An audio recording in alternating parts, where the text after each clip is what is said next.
Primeiramente, eu queria agradecer aí a adesão da maioria das pessoas aí dos nossos clientes. A gente teve quase que 100%, né, de adesão. Alguns clientes, infelizmente, por compromissos agendados anteriormente, não estão conseguindo participar desse café contábil. Mas a gente ficou bastante feliz aí que esse ano a gente teve uma participação, ainda que de forma virtual, né, da grande maioria dos nossos clientes.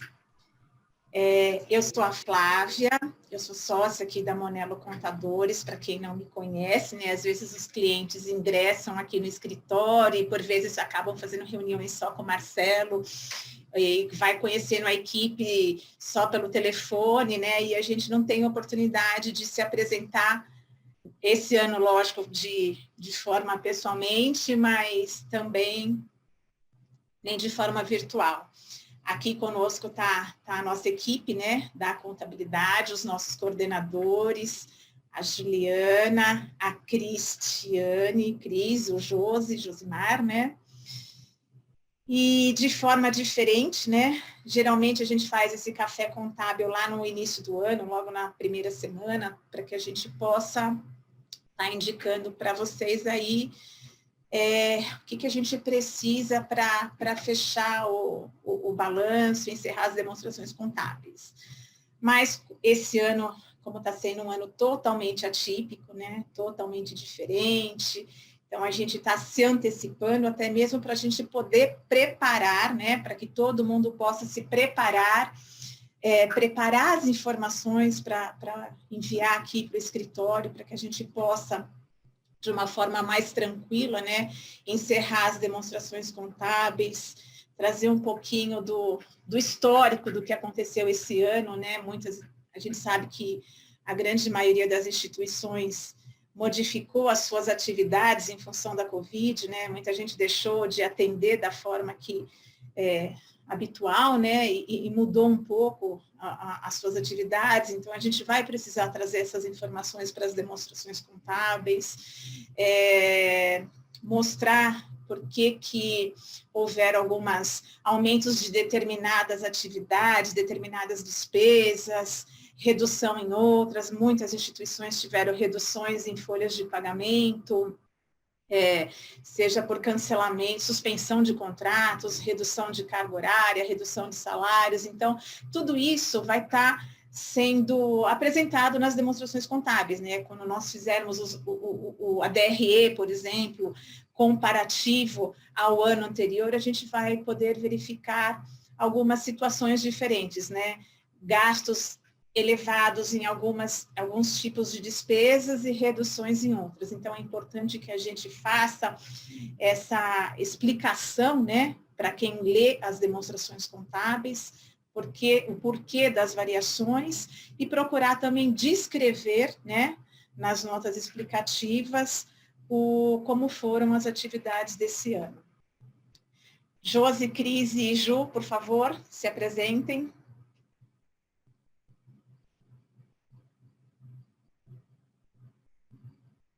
Você está sem voz, Josi.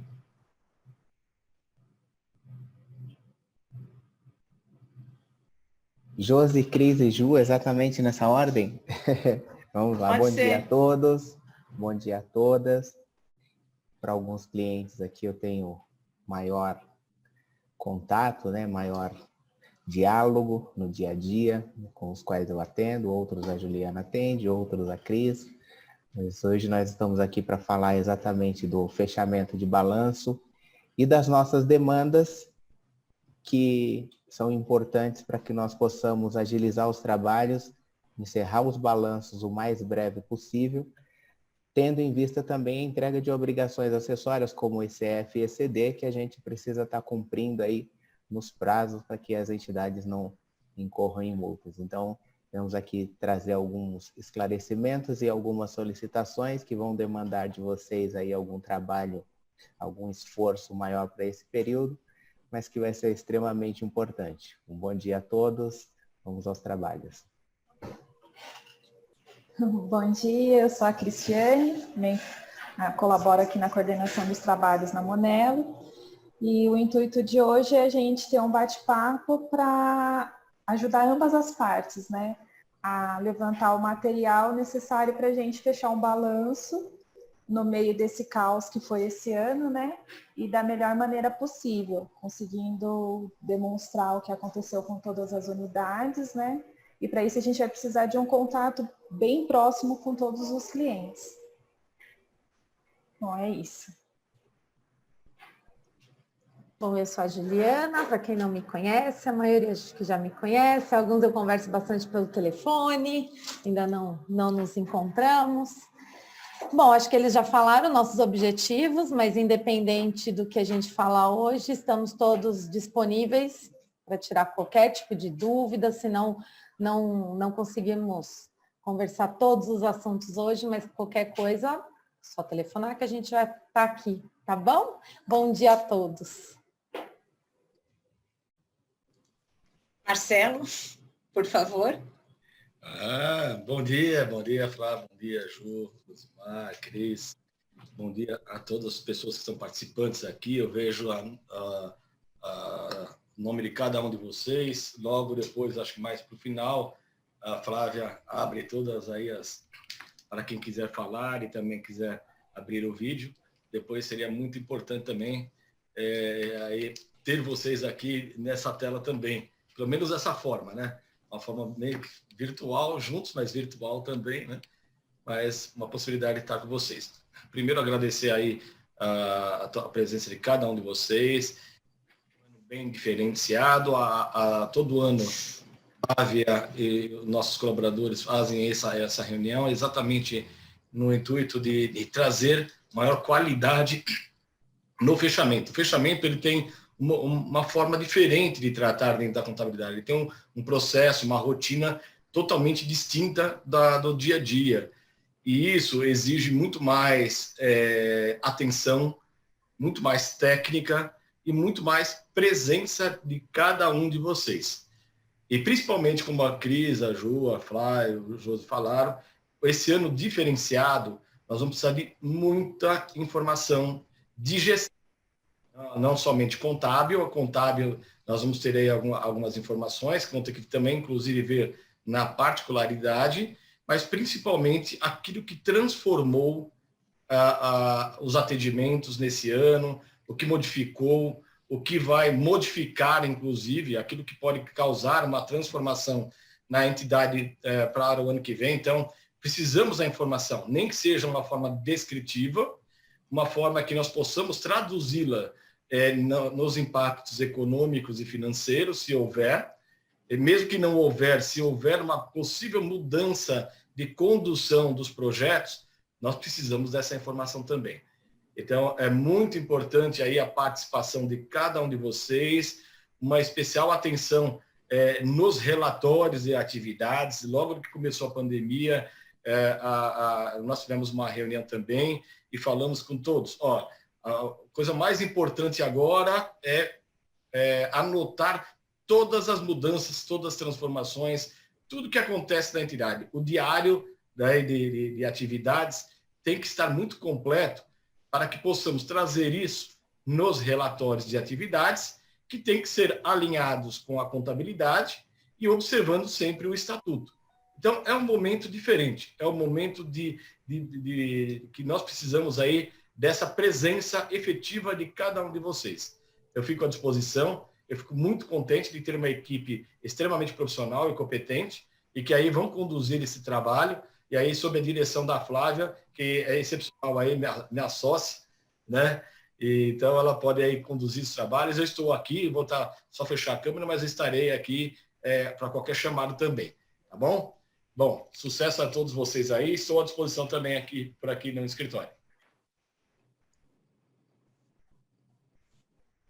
Bom, a gente procurou fazer uma apresentação bem simples, né? Demonstrando o que está no nosso dia a dia. Nós vamos trazer exemplos práticos. Eu pedi para a Ju, para a Cris e para o Josi pontuar alguns aspectos que estão no dia a dia, até mesmo para a gente poder compartilhar, porque às vezes o que está numa instituição não acontece na outra. Lembrando que aqui nós temos os mais diversos tipos de clientes, né, as mais diversas atividades, a foto do Marcelo. E então a gente consegue aí ter uma gama de informações, né, dentro de todo o conteúdo, dentro de toda a seara do terceiro setor. Nós temos instituições aqui de assistência social, de educação, de cultura, de arte, de agropecuária, sindicato, então, assim, é uma gama de informação. Então, acho que a gente tem bastante conteúdo aqui para poder exemplificar. As telas são bastante didáticas, tá? A gente vai descrever durante as telas, durante a apresentação. Eu vou pedir para que a Ju, Cris e Josi também contribua, se tiver itens a adicionar, né, em cada uma das telas. E depois, no decorrer das apresentações também, se tiverem perguntas, vocês podem ir encaminhando, a gente vai lendo, a Meliane vai estar conduzindo as perguntas aí para a gente. E é isso. A gente vai tentar ser o mais objetivo possível nessa apresentação. Mi, pode começar aí, colocar a tela aí para a gente. Café contábil virtual, né? Dessa vez sem pão, sem suco, sem docinho. Pode entrar, Miliane, por favor. Então, aqui a gente vai ter orientações para encerramento das demonstrações contábeis, e isso, claro, também dá origem às prestações de contas. Pode passar, amigo. Então, olha lá, ao fim de cada exercício social, as empresas deverão elaborar as demonstrações contábeis com o objetivo de fornecer informações úteis para uma ampla variedade de usuários. Existem empresas, né, que fecham as suas demonstrações contábeis de forma trimestral, semestral, mas as nossas instituições, elas têm o encerramento das demonstrações contábeis, elas são de forma anual. Então, nós fazemos o fechamento a cada período anual, para fins de atendimento ao fisco, né? Quem são os usuários dessas informações? Pode passar, Mi. Então, a informação contábil, ela serve para diversos tipos de usuários, né? Ela vai para o governo, em todas as suas esferas, federal, estadual, municipal. Ela atende os seus usuários associados, né, dentro da instituição. Ela atende clientes, fornecedores, outros usuários como os órgãos de SEBAS, FUNCAD, todos aqueles que vocês prestam contas. E para informação de público em geral, né, que muitos balanços aí estão na internet, são divulgados dentro das suas homepage, né? Então, assim, ele serve para uma gama de usuários. Pode passar, amigo. Bom, a gente vai começar aqui com os documentos legais, né? Qual é o documento que eu tenho que encaminhar para a contabilidade? Primeiro de tudo, o estatuto, né? O contador precisa conhecer o estatuto da instituição. É no estatuto que a gente vai identificar qual é a atividade que a instituição desenvolve. O estatuto também vai estar lá descrito quais são as suas fontes de receitas. Então, a gente tem que ter todos esses nortes contábeis previstos dentro do estatuto social. Qual é a data de encerramento das demonstrações contábeis previstos no estatuto? Então, o estatuto é um documento contábil. As atas de diretoria, sempre que tiver eleição de diretoria, nós precisamos nos adequar aqui também, precisamos indicar isso nas declarações acessórias, precisamos ter essas informações nas demonstrações contábeis. Então, teve alteração de diretoria, é necessário o envio da ata para que a gente possa estar acompanhando essa atualização. O relatório de atividades ou plano de atendimento. Esse ano, então, isso daí vai ser de extrema importância, né? Porque através dessa descrição das atividades que nós vamos estar informando, descrevendo as notas explicativas, né?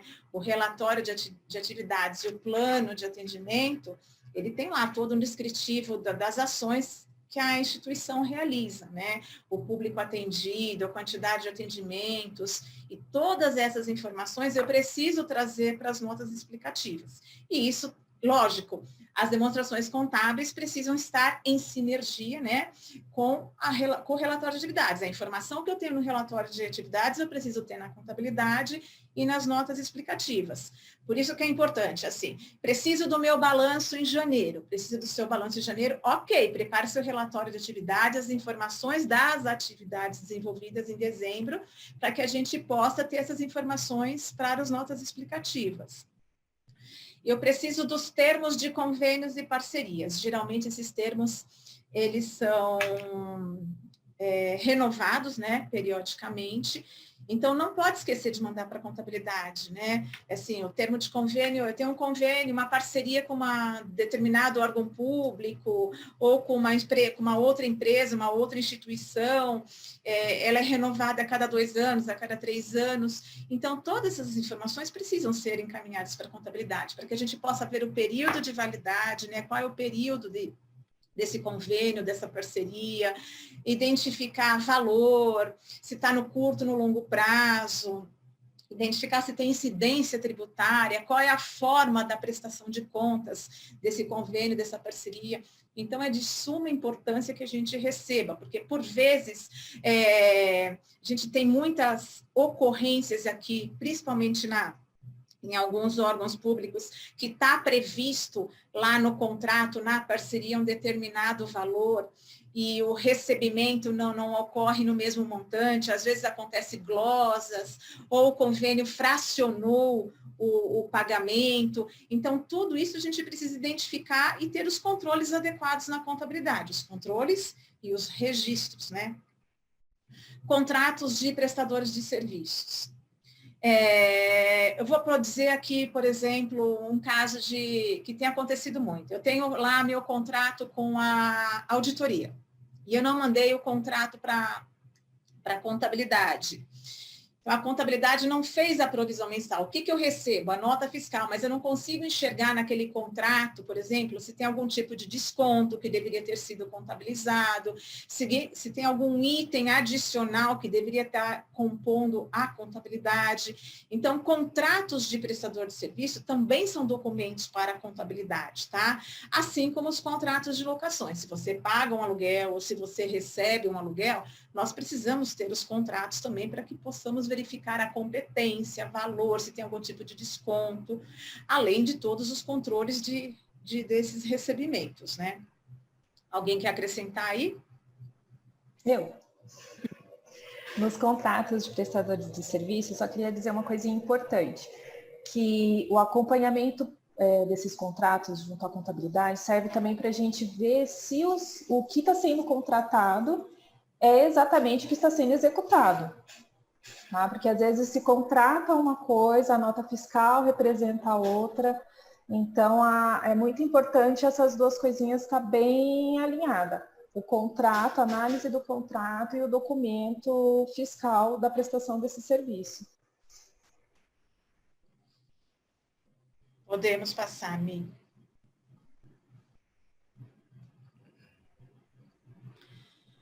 Aqui vou falar bem breve, para não entrar muito no aspecto tributário, né? A gente sabe que a contabilidade é ela que mantém, né? É um instrumento de manutenção da imunidade ou da isenção da instituição. É uma regra imposta até dentro de todas as leis, né, decretos que a gente tem aí, que trata sobre a imunidade e isenção, tudo remete à contabilidade. As instituições imunes, que estão previstas lá no artigo 150, de educação, assistência e saúde, né, para manter a sua imunidade, precisam observar o artigo 14 da CTN, que fala da escrituração das suas receitas e despesas. Então, tudo norteia a contabilidade. Até mesmo a questão da imunidade e isenção. Pode passar, amigo. As instituições sem fins lucrativos, né, geralmente elas possuem as instituições de assistência, educação, saúde, possuem muitas parcerias, muitos contratos, muitas certificações e, por vezes, os decretos, leis que fazem a manutenção dessas certificações também obrigam a questão da manutenção da contabilidade. Para as instituições certificadas, né, com os SEBAs, a Lei 12.101 prevê lá um requisito de manutenção da escrituração contábil regular também, né, observando sempre as normas do Conselho Federal de Contabilidade. E, em alguns casos, também a necessidade de auditoria. E o que nós temos observado que a grande maioria de indeferimentos de processos de SEBAs possuem algum tipo de relação com a contabilidade, né? Uma informação inadequada, ausência de informação. Então, é importante que a contabilidade tenha essas informações, né, de forma adequada para poder atender os requisitos da lei. Vocês querem acrescentar alguma coisa? Não precisa perguntar, não. Vai falando também, viu, pessoal? Cris, Josi, pode falar, Jo. Precisa abrir o microfone. Não, tudo bem, pode avançar. Tá ótimo. Tá bom. Pode passar, Mi. Bom, as instituições que possuem parcerias também, aí está lá na Lei 13.019, que trata do marco regulatório, a questão da contabilidade também. Manter a escrituração de acordo com os princípios fundamentais de contabilidade e com as normas brasileiras de contabilidade. Então, mais uma vez aí, nós temos a contabilidade como requisito de atendimento da lei. Pode passar, Mi. Bom, aqui eu vou falar sobre os prazos da contabilidade. Até mesmo porque a gente tem algumas instituições aí que passam por processos de auditoria e a gente tem que adequar esses prazos. Então, tem lá uma pergunta. É possível que no primeiro dia de janeiro do ano subsequente tenhamos as demonstrações contábeis? Qual a data de limite para a elaboração? Na prática, isso não ocorre, por força das análises, conciliações e verificações que devem ser efetuadas com base em 31 de dezembro, quando são levantadas as demonstrações contábeis do exercício. Bom, em relação às normas contábeis, as normas brasileiras de contabilidade, elas não estabelecem uma data, né? Eu vou falar nas próximas telas como é que a gente trabalha com essas datas de fechamento, tá? Então, é assim, lógico que ninguém consegue no dia 2, 3, 4, 5 de janeiro concluir uma demonstração contábil. A gente trabalha de diversas formas, né? Nós temos aqui no escritório a escrituração manual, onde o cliente encaminha os documentos aqui para o escritório e nós aqui fazemos a classificação, a digitação, todo o processo de conciliação. Então, esse é um processo mais moroso, até a documentação chegar aqui. Assim como nós temos instituições que possuem seus sistemas próprios. Então, neste caso, já é um avanço, né? Então, se a instituição vem lá diariamente alimentando o seu sistema, é muito mais fácil para a gente chegar ao término do exercício, né? E já iniciar o procedimento de conciliação. Não que isso aconteça também em 2, 3 dias. Tem todo o processo de conciliação, levantamento das informações do balanço. Então, assim, é muito difícil, dentro de 10, 15 dias ali, encerrado o exercício, a gente ter uma demonstração contábil. Não é impossível, tá? Mas é um prazo muito pequeno. Pode passar, amigo. Então, geralmente, quando as pessoas perguntam qual é o prazo que eu tenho para fechar meu balanço? Primeira coisa, a gente vai lá no estatuto e observa se existe alguma regra, algum artigo, né, que trate sobre o encerramento das demonstrações contábeis.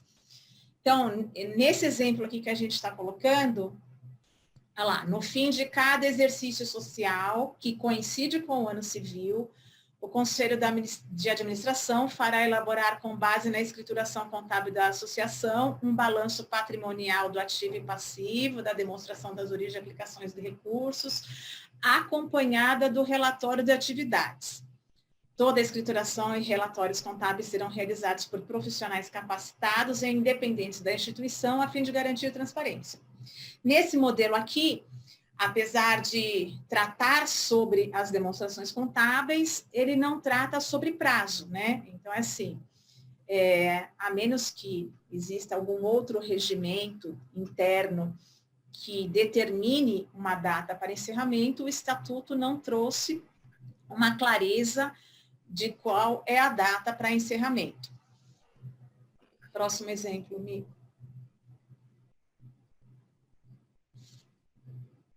Bom, já nesse exemplo, a gente tem outra situação, né? Compete.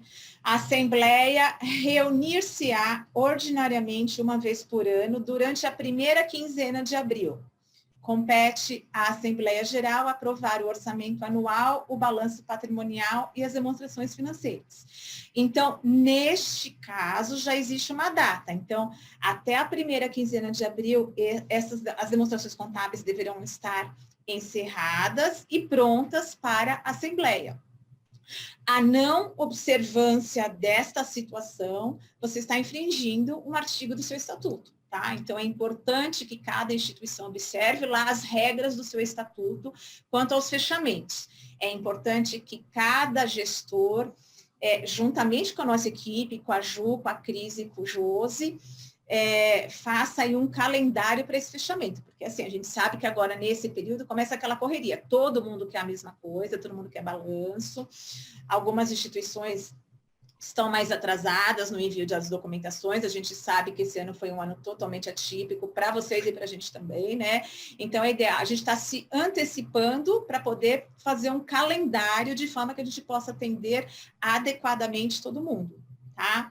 Então, é importante que vocês verifiquem dentro dos seus estatutos, dos seus regimentos, e mesmo a questão de prestação de contas, né, por vezes vence algum certificado, alguma coisa que requer a apresentação das demonstrações contábeis, então é importante a gente estabelecer um cronograma para esses fechamentos. Aí eu vou pedir para que vocês conversem com a nossa equipe e estabeleçam esses cronogramas. Com relação às instituições que têm o procedimento da auditoria, também é necessário que façam um cronograma com os coordenadores, tá, gente? Porque não adianta vocês fecharem um cronograma com a auditoria e depois comunicar a contabilidade. Ó, fechei com a auditoria tal data. Porque nós também precisamos de um prazo para poder fazer os trabalhos, né, as conciliações, elaborar os relatórios, e toda a informação necessária para disponibilizar para a auditoria. Então, eu peço que vocês comuniquem, né, se adequem essa situação aí da auditoria com nossa equipe, tá? Pode passar, Mi. Alguém quer contribuir aí, Cris, Josi? Eu acredito que eu contribuiria, você vai dizer agora, que são os prazos legais. Nós temos aí os prazos legais, né, para conclusão do balanço. Então, assim, não havendo nenhum prazo determinado lá no estatuto, a gente procura, né, concluir no menor prazo possível, lógico, mas nós temos como meta aqui o 31 de maio. A gente sabe que não pode ultrapassar essa data, o encerramento do balanço, por conta das obrigações acessórias, né? Quais são as obrigações acessórias que têm informações do balanço, da contabilidade, das demonstrações contábeis? A ECD, que é a escrituração contábil digital, o prazo é 31 de maio. Essa declaração acessória é entregue para a Receita Federal, tá? Então, como é que a gente faz essa declaração acessória? Nós geramos um arquivo pelo sistema da contabilidade, né? Nós aqui utilizamos o Contimatic, mas alguns clientes aí têm sistemas específicos, tem o Microsiga, tem o RM, e todo o sistema tem que estar preparado para gerar essa informação. Então, nós extraímos toda a informação contábil e encaminhamos para a Receita Federal. Ou seja, a Receita Federal, antes, ela só tinha informação detalhada, né, da sua contabilidade por ocasião de fiscalização. Hoje não mais. A qualquer momento a Receita Federal pode entrar lá na sua ECD e verificar qual é a sua receita, qual é o seu cliente, qual é o seu fornecedor. Então, toda a informação já eu entrego para a Receita Federal anualmente por meio dessa escrituração contábil, tá? E dia 31 de julho é a ECF, Escrituração Contábil Fiscal, a antiga DIPJ. Ela não vai em informações detalhadas, mas ela vai em informações de forma compilada, né? Então, eu preencho lá quanto que a instituição teve de receita, quais são as suas receitas. Então, se a instituição... É ali que a gente determina, né, a tributação da instituição. É na ECF que a gente identifica se é uma instituição imune ou isenta. Tá? Então, a gente tem essas duas obrigações acessórias aí que norteiam os nossos prazos. Esse ano, a entrega, ainda 2020, tá? A entrega da ECD, ela foi postergada para 31 de julho, correto? Ok. A ECF também teve prorrogação para 30 de setembro. Nós não sabemos se isso vai ocorrer em 2021, muito provável que não, porque a Receita Federal é um órgão bastante rígido, né? Então, teve uma força-tarefa muito grande dos órgãos contábeis, CFC, SESCOM, para poder fazer essa prorrogação, mas eu acredito que não teremos essa prorrogação para o próximo ano. Então, a gente tem que trabalhar com essa data, tá? Essas datas limites, 1º, 31 de maio. Alguém quer acrescentar alguma coisa? Podemos avançar. Podemos avançar. Volta, Mi. Mais um. Bom, agora nós vamos entrar na contabilidade propriamente dita, né? Nós temos uma série de normas contábeis, né, que devem ser observadas, devem ser primeiramente conhecidas, né? O contador ele tem como obrigação conhecer as normas contábeis. Então, o contador, quando ele está lá fazendo a sua contabilidade, seja de qual empresa, se é uma empresa de lucro presumido, ele tem que conhecer as características do lucro presumido, se é uma empresa de lucro real, ele tem que conhecer as características do lucro real, as normas e características, assim como nós, que trabalhamos única e exclusivamente como terceiro setor, temos como obrigação, né, conhecer o terceiro setor, conhecer quais são as normas que permeiam o terceiro setor. Lógico que a gente tem que conhecer todas, né? Mas principalmente aquelas que são específicas inerentes ao setor, né? Eu trago aqui a ITG 2002, que é a entidade sem finalidade de lucros, né? Que trata sobre as entidades sem finalidade de lucros. Esta interpretação estabelece critérios e procedimentos específicos de avaliação, de reconhecimento das transações e variações patrimoniais, de estruturação das demonstrações contábeis e as informações mínimas a serem divulgadas em notas explicativas de entidades sem finalidade de lucros. Então, essa é a nossa... aquele livro de rodapé, né? Precisamos ter ao pé da letra, né? Conhecer toda essa norma. Tudo que está ali a gente tem que observar. Vamos lá, Mi, próximo. Bom, quais são as demonstrações contábeis específicas do terceiro setor, né? Elas estão contidas ali na ITG, balanço patrimonial, a demonstração do resultado do período, a DRE, né? Que para as instituições ela tem essa nomenclatura, a demonstração das mutações do patrimônio líquido, a demonstração dos fluxos de caixa e as notas explicativas. Existem algumas situações que requer a necessidade da elaboração de mais uma demonstração, que é a DVA, né, Cris? Demonstração do valor abrangente. E ele é específico para fundações, pois ele é exigido no preenchimento do SICAP. Então, assim, basicamente, essas são as demonstrações que estão previstas, né, na norma contábil, e são essas demonstrações que o contador precisa preparar. O contador e a administração, né, porque o contador aí, ele traz a técnica contábil e a administração, a informação inerente para que a gente possa preparar as demonstrações. pessoal? Podemos seguir? A outra informação que está contida em norma é a necessidade da segregação por atividade, né? Então, se eu tenho uma instituição que tem múltipla atividade, eu tenho atividade de educação e assistência social, eu preciso demonstrar na minha contabilidade o que é receita e despesa, né, de cada uma dessas atividades. Eu preciso demonstrar quanto custa cada operação, quanto custa atividade de assistência, quanto custa atividade de educação. Não informando isso, estou infringindo uma norma contábil. Quem que informa isso daí? A própria instituição, né? Ela que identifica quais são as suas receitas inerentes a cada área.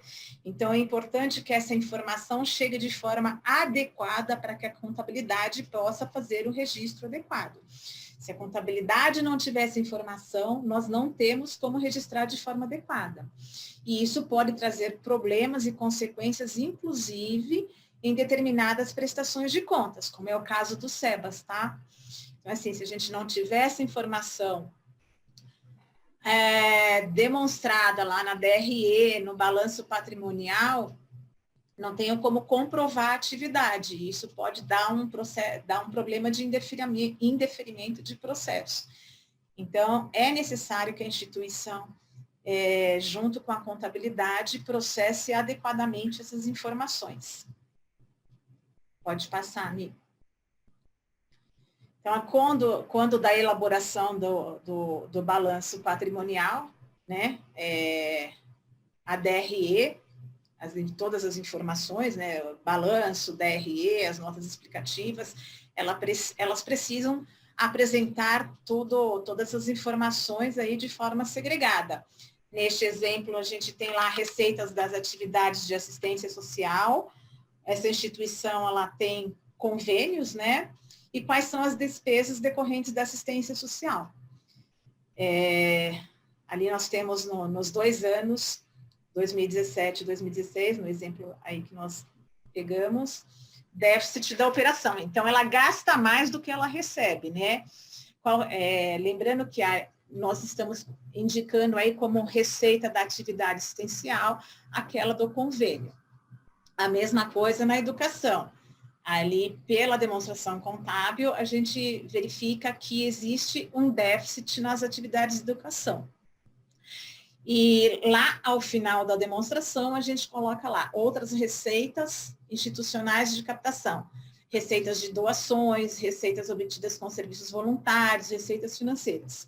São receitas que não estão ligadas diretamente a uma área específica. Então, todas as doações que a instituição recebe, ela está voltada para o custeio das atividades, não só da atividade da assistência social e não só da educação. Então, por isso que ela não está nem para assistência social, nem para educação.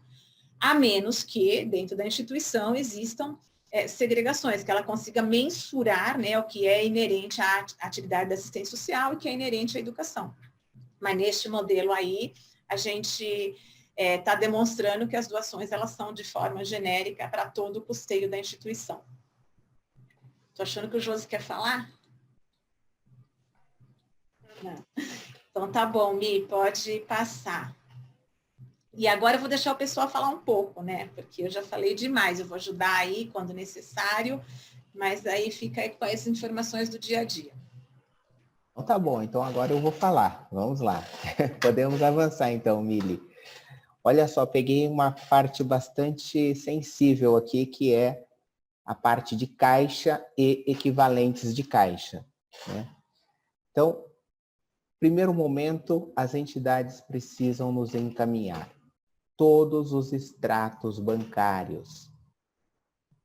Todos os extratos bancários oficiais, porque neles é onde está contida a informação necessária para fechamento do balanço e para fins de auditoria. Caixa. Se você mantém um caixa fundo fixo ou uma atividade de caixa, seja qual for, é imprescindível o envio dos relatórios de caixa. Em especial, para as entidades que têm a auditoria, esses relatórios vão ser confrontados depois com os saldos contábeis. E as que não têm auditoria também precisam encaminhar efetivamente os relatórios de caixa. Vamos lá. Vamos pegar como exemplo aqui. A Flávia passou ali atrás um pouco sobre o artigo 14 do Código Tributário Nacional, onde nós temos que manter a contabilidade, e lá também diz que devemos manter as aplicações e não distribuir parcela do patrimônio. Então, veja bem, se eu tenho uma entrada de caixa e tenho uma saída não documentada, todas essas saídas não documentadas, elas podem ser entendidas como distribuição de parcela do patrimônio. Portanto, para efeitos de caixa, vocês vão precisar encaminhar os relatórios, uma planilha de Excel, de forma mensal, isso, né? Alguns clientes já nos encaminham, ou se tiver controle no sistema, a gente pode acessar também e colher as informações, mas o mais importante é que para cada entrada e para cada saída contida naquele relatório de caixa, deve ser tratado exatamente como nós tratamos as contas correntes e as aplicações financeiras. Em especial as contas correntes, nós temos que ter um documento hábil para cada entrada e para cada saída. Se eu recebi doação, eu preciso confeccionar um recibo de doação. De quem eu recebi? Eu consegui identificar a pessoa? Ótimo, então eu vou identificar a pessoa, confeccionar o recibo, eu mesmo lá na entidade vou assinar o meu recibo de doação e encaminhar junto para a contabilidade. Imaginem vocês um relatório de caixa que tem lá uma entrada, e isso é comum nós recebermos. Entrada, 5.000. Eu não sei o que é, não sei se é uma doação, não sei se é o recebimento de alguma venda de algum ativo imobilizado, não sei se é o recebimento de algum aluguel, né? Então a gente precisa dessa identificação também no caixa. Nos bancos, também, para cada entrada e para cada saída, um documento. Quando porventura eu não souber quem fez uma doação ou qual entrada se refere àquela doação ou àquela entrada, eu vou confeccionar um documento dizendo que recebi de um cooperador, para que a gente possa dar um destino efetivo para aquela entrada. É uma doação de cooperador. Aplicações financeiras, poupança, esse tipo de conta, a gente precisa necessariamente dos extratos oficiais para que a gente possa apropriar as receitas e, porventura, nas casas que incorrem isso, né, os impostos de rendas e os IOFs. Então, é imprescindível que todos os meses nós tenhamos os extratos bancários e os relatórios de caixa documentados. Podemos avançar, Mili, por gentileza. Olha aqui, nós trouxemos um exemplo de um extrato bancário aqui, onde nós temos, isso é um extrato de internet, né?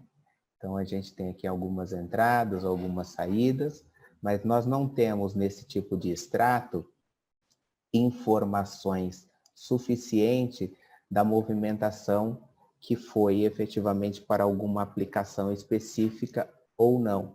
Então, somente com o extrato oficial é que nós podemos extrair essa informação.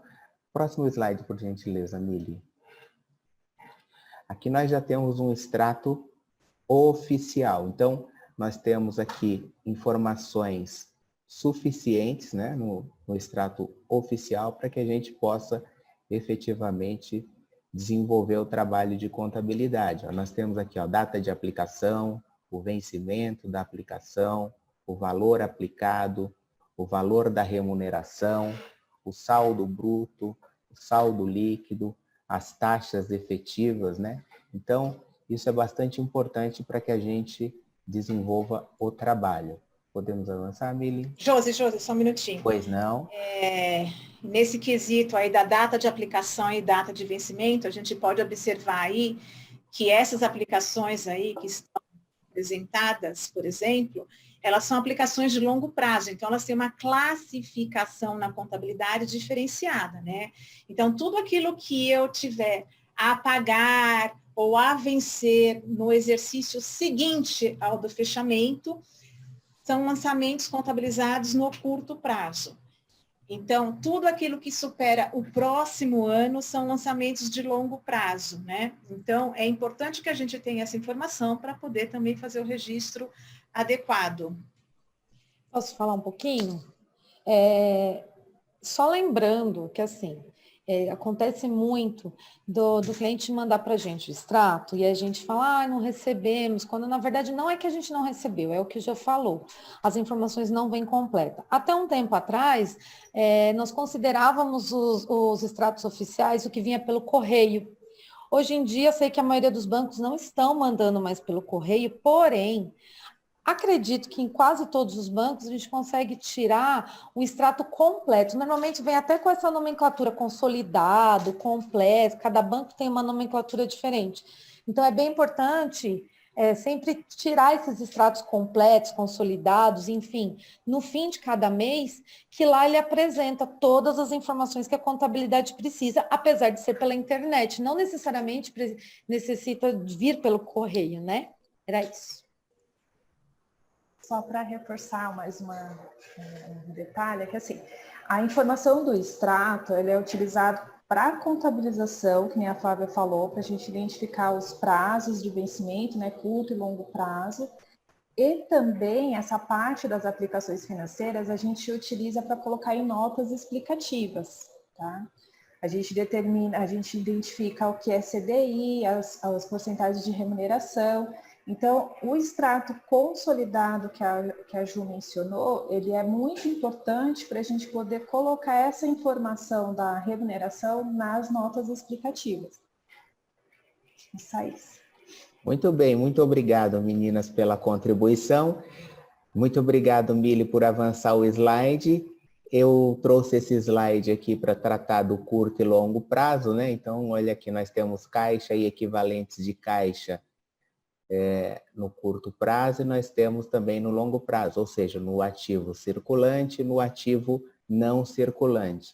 Além disso, nós precisamos, mediante aos extratos bancários específicos de convênios, parcerias e de alguns projetos, segregar em caixa e equivalentes de caixa com restrição e sem restrição, no curto e longo prazo, tá? Então, tudo isso que foi dito é de extrema importância. Podemos avançar? Agora nós vamos para o contas a receber. Com relação ao caixa e equivalente de caixa, imprescindível, documentação comprobatória tanto da entrada quanto das saídas. Vale ressaltar aqui que tudo que nós estamos solicitando, em alguns momentos a gente acaba, dependendo do prazo, fechando o balanço e deixando avançar com algumas entidades, e depois lá na frente a auditoria pede e eles não emitem o parecer enquanto vocês não entregam essa informação. E aí volta de novo para a contabilidade. A gente tem que fazer um retrabalho de abrir balanço, dependendo da informação. Então é imprescindível que essas informações bancárias de caixa e equivalentes de caixa sejam encaminhadas. Eu quero só finalizar a questão dos extratos bancários. Já aconteceu aqui no escritório, a gente já tem casos exemplificativos de contas correntes que a instituição nem sabia, né, que ainda existiam. Em algum momento, ela abriu uma conta num determinado banco e achou que a conta tinha encerrado e, na verdade, não se encerrou. Aí, depois de muito tempo, apareceu o extrato lá com algum tipo de valor algum rendimento de aplicação financeira, algum resquício, né? Então é importante fazer essa verificação em todos os bancos, né? Todas as instituições financeiras, se efetivamente todas as contas estão sendo encaminhadas para a contabilidade, se a contabilidade está registrando todas as contas existentes da instituição, porque existe um risco muito grande de a gente não escriturar alguma conta e essas contas estão sendo encaminhadas pelas instituições financeiras para a Receita Federal, né? E quando a Receita Federal identificar lá na sua ECD, na sua ECF, uma escrituração de contas correntes diferente daquilo que os bancos declararam, então pode dar essa divergência. A contabilidade não tem informação, mas a Receita Federal tem, tá? Então é importante fazer essa busca em todas as instituições, fazer essa verificação se existe algum tipo de conta que não está sendo encaminhada para a contabilidade. A Cris, né? E não só conta corrente. Às vezes a conta corrente está zerada e vocês acabam esquecendo que tem um valor na aplicação, que de repente não vai ser usado agora, vai ser usado só lá na frente, até no ano seguinte, mas independente de quando for utilizado o dinheiro, mesmo estando zerada a conta corrente, é muito importante que, inclusive, a conta corrente vocês mandem o extrato zerado para nós termos certeza que não teve movimentação, porque às vezes tem uma taxa, alguma coisa que a gente não consegue, o valor é baixo, mas a gente precisa contabilizar tudo. Fala, Cris. Bom, a Cris? Eu ia falar o que você disse. Bom, então eu vou falar um pouco do contas a receber ou o Josimar continua? Não, a Ju fala agora. Então bom. Vocês me ajudam. Então vamos lá, o contas a receber. Então, geralmente, né, decorrem de prestações de serviço, isso são para as instituições que prestam algum tipo de serviço, que emitem nota fiscal. Então, por exemplo, os colégios que têm as emissões das mensalidades, as instituições que têm hospedagem, que tem, de repente, gerenciamento de aprendiz, de qualquer tipo de serviço que imita a nota fiscal, nós precisamos contabilizar. E não necessariamente isso vai ser recebido dentro do ano. Às vezes, não recebeu agora, vai receber só em janeiro, fevereiro. Então, isso é muito importante, a informação dessas notas emitidas dentro do ano para a gente contabilizar e deixar num contas a receber. A mesma coisa para as atividades mercantis. Qualquer tipo de venda que a instituição faça que tenha emissão de nota fiscal, nós precisamos contabilizar todas as notas emitidas dentro do período, mesmo que não tenha sido recebido, porque precisa de um controle, inclusive, que acredito que o financeiro tem esse controle, e a gente precisa alinhar isso na contabilidade, inclusive por conta até dos impostos que pode vir a ter de ISS ou então de ICMS. Os convênios e parcerias, a Flávia até já comentou no começo, que é muito importante que vocês enviem para nós os contratos, então é através deles que nós vamos verificar o tipo de convênio, o tipo de recebimento. Então, nem cada convênio tem uma maneira de ser recebido. Então, de repente, o convênio foi executado durante o ano ou durante o mês e só recebe após a execução, então não vai ser recebido ele totalmente dentro do ano. Ainda falta, às vezes até a prefeitura ou a Receita está demorando para... Deveria já ter depositado, que isso acontece bastante, e deposita só mais para frente. Então, é importante que nós sejamos informados através de contrato, alguma coisa, para a gente contabilizar esse convênio para receber. Aluguéis é a mesma questão, porque o locatário utiliza normalmente o imóvel para depois pagar, então a gente precisa contabilizar isso, normalmente no caso aqui é durante o ano, mas a gente está falando do fechamento, então em dezembro é importante a gente ter todos esses aluguéis contabilizados para ter o a receber, e qualquer outro tipo de contas que tenha a receber, como, por exemplo, vender um imóvel, esse imóvel, o comprador não pagou totalmente, então a gente precisa contabilizar o valor total da baixa desse imóvel dentro do ano, deixar um contas a receber, ou então pagamentos em duplicidade, que o fornecedor venha a devolver, um imposto a recuperar, que foi pago também em duplicidade. Então, a gente precisa ter tudo isso bem documentado, para vocês, quando receberem, já está contabilizado isso na competência correta. Uma coisa, Flá?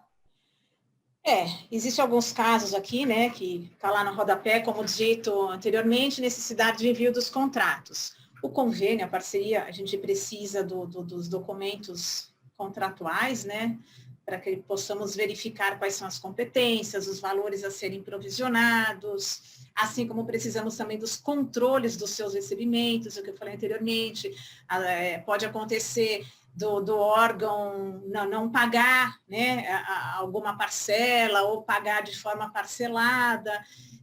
Então, precisamos dessas informações. O controle é da instituição, né? A contabilidade apenas registra a informação. A questão de aluguéis, a gente tem muitos valores aqui, acontece em muitas instituições de ter receita de aluguel, né? E, por vezes, só aparece lá na informação da contabilidade para a contabilidade do valor efetivamente recebido. A gente não tem acesso ao contrato, não conseguimos identificar as competências, não conseguimos identificar o recebimento adequado, não conseguimos identificar se há inadimplência ou não. Então, para tudo isso, precisa, sobretudo, de controle, né? Se eu tenho lá receitas de aluguéis, eu preciso informar para a contabilidade qual a competência, qual que é o valor a receber, o valor recebido e qual a inadimplência que eu tenho no final do ano, para poder ver se na contabilidade o registro está de forma adequada. Pode acontecer lá, esse ano, por exemplo, vocês deram gratuidade de aluguel ou concederam descontos, né, por conta da pandemia. Então, eu tenho uma provisão lá, o contrato está descrevendo lá que eu tenho um aluguel a receber de R$1.000 mensais. No entanto, eu identifiquei no extrato bancário apenas R$500. Esses R$500, essa diferença, né, a receber, é um desconto, ele vai ficar como inadimplente, então precisamos ter todas essas informações de forma adequada, porque senão o registro contábil não traz a realidade da operação. Então, eu vou ter um balanço que não reflete a realidade. Só para completar, não sei se a Ju ia falar. Quer falar? Não, pode na falar. parte da prestação de serviço, por exemplo, na área da educação, como esse ano teve a pandemia e tudo mais, a gente sabe que houve alguns descontos, né, nas mensalidades. Então, é importante que a gente também tenha acesso ao contrato de prestação, pelo menos um exemplo de cada tipo de contrato de prestação de serviço, para que a gente consiga analisar se a informação das mensalidades está vindo de forma correta para a contabilidade, quais são os descontos, quais são as gratuidades, se eu tive um desconto Covid, se eu tive baixa de mensalidade, simplesmente. Então, tudo isso é importante a gente só consegue checar, além das informações dos relatórios que as unidades mandam, né, que isso é importante que o cliente tenha esse controle interno, a gente tem acesso a exemplos desses contratos para que a gente veja se o que está no contrato está sendo contemplado nas informações enviadas. Deixa eu passar, Mi. Bom, o que a Cris falou aí também, ó, a posição analítica em 31 de dezembro, então, assim, tendo todas essas informações que a Flá falou, que a Cris falou durante o ano, que é importante a gente ter um controle mensal, mas mais importante ainda, em 31 de dezembro, a gente encerrar a contabilidade com o valor correto de a receber aí, do contas a receber. Um exemplo, né, que a Cris estava falando, a questão das mensalidades escolares, por exemplo, nós temos o controle. Na verdade, assim, qualquer não importa se é tanto na prestação de contas quanto na venda, vocês terem um controle disso através de relatórios para ter de inadimplência, né? De ter a questão de quanto que ainda tem a receber e ainda com isso ter a ferramenta para vocês terem conseguirem calcular a PDD aí do ano. Então, assim, entendo que cada instituição vai ter uma realidade, que é bem importante cada um fazer uma análise bem detalhada principalmente esse ano, por conta dos recebimentos aí, da situação do Covid, da inadimplência, que esse ano provavelmente é muito maior, de ter uma análise, esse valor eu vou receber, tem chance realmente de ser recebido, de não ser recebido, vamos manter na contabilidade, não, esse valor não vai ser recebido, por exemplo, na escola, não, o pai ainda vai acabar não pagando, então cada instituição, né, vai ter que fazer uma análise na sua região, no seu instituto aí, na sua instituição, para saber o quanto que a gente pode lançar aí de PDD. Então, não é uma situação que nós vamos determinar, e sim vocês que vão passar para nós no final do ano, junto com esses relatórios que vocês têm que ter o controle de inadimplentes aí do a receber, né? Alguém quer falar alguma coisa? Na verdade, eu vou explicar um pouquinho da PCLD. Ô Mili, passa uma tela. A próxima. Pode falar, Flá. Sim, a PDD ou PCLD é uma provisão de estimativas de perdas, né? E esse valor, esse lançamento contábil, ele decorre da norma, né? Então, a ITG 2002 determina que a entidade sem finalidade de lucros deve constituir provisão em montante suficiente para cobrir as perdas esperadas sobre créditos a receber. Então, assim, vou citar um caso do colégio, que é uma situação bem fácil para a gente, tá? Então, o colégio tem lá os alunos, tem os seus contratos e mensalmente eles geram contas a receber.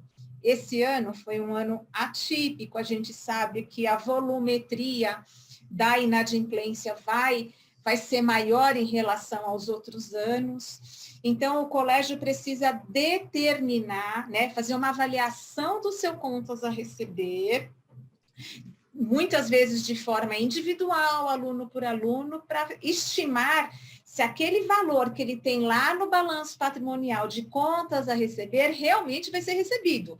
Porque é aquilo que eu falei anteriormente, senão vai ficar uma informação inexata no balanço, né? Eu posso ter lá um contas a receber de 1 milhão, quando na verdade aquele valor só vai receber 50% daquilo.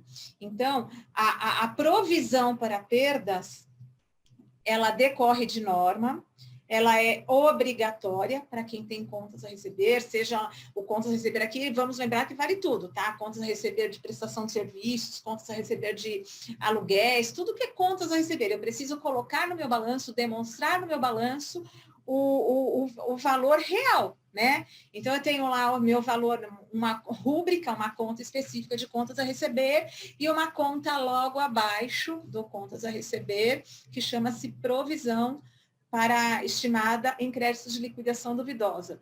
Assim, mais conhecida como PDD, né? No meio da contábil.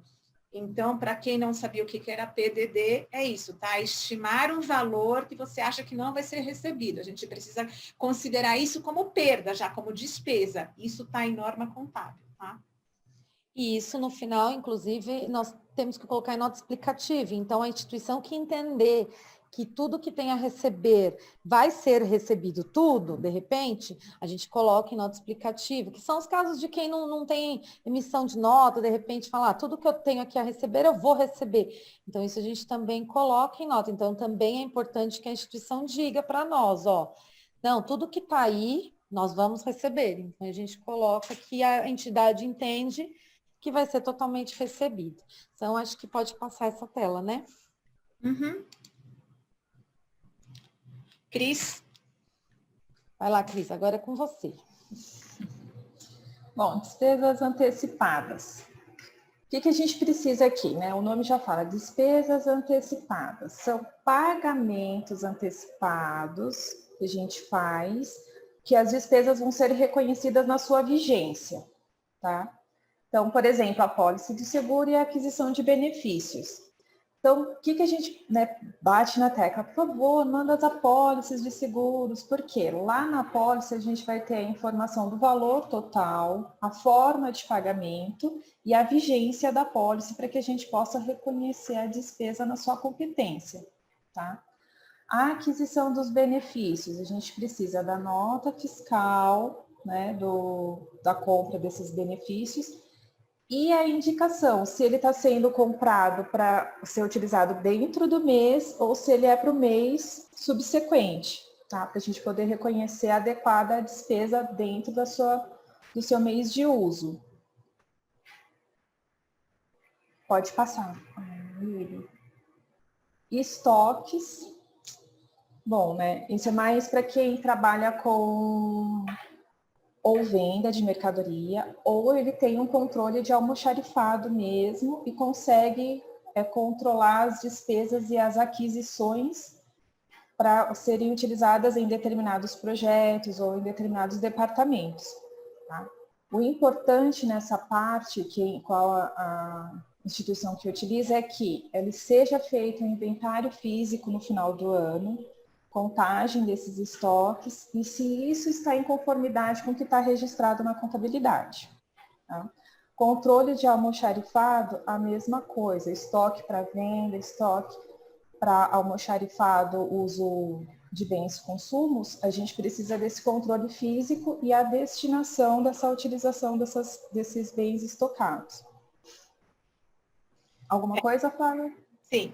A instituição, né, que tem a atividade mercantil regular, compra, venda, emite nota, tem escrituração fiscal, é de suma importância o levantamento físico em 31 de dezembro.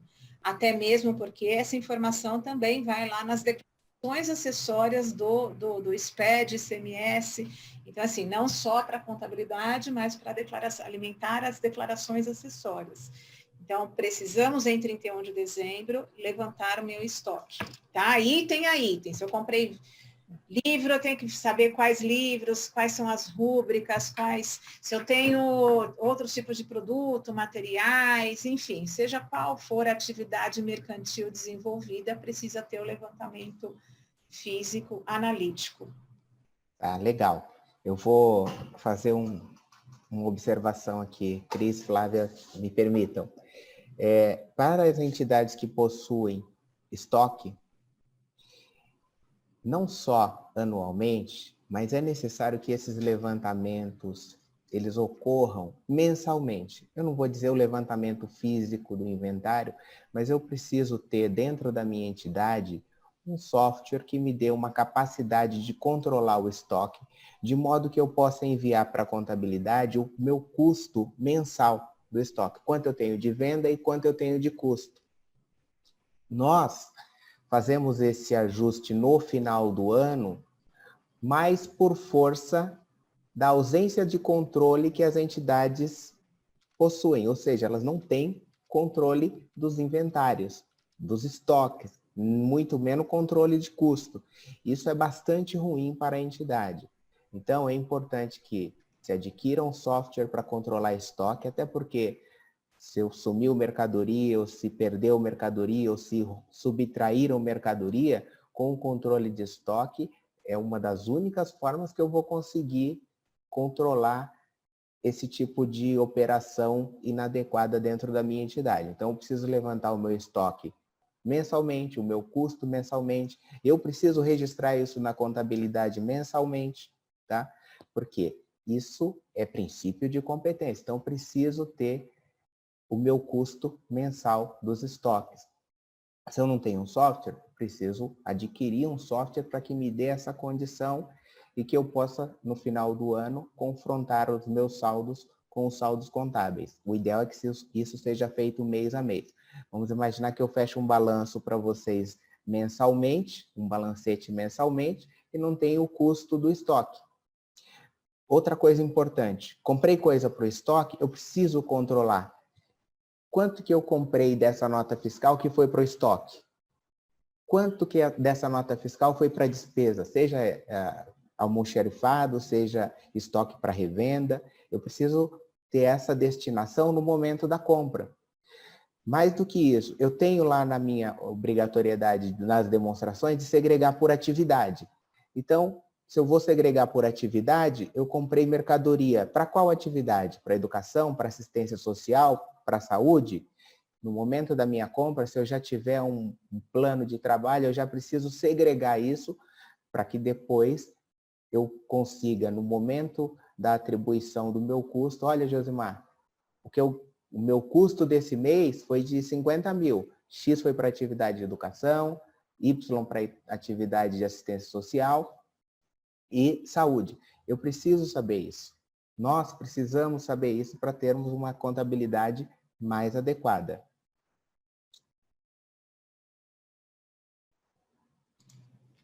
Pode passar, Mi. É sua, Jô. Então, Minha... Que medo. Ativo imobilizado, então. Eu não sei, Emília, aí no bate-papo, se tiver alguma pergunta, pessoal, algum questionamento, fiquem à vontade. Estamos aqui para trocar ideias mesmo e esclarecer dúvidas, tá?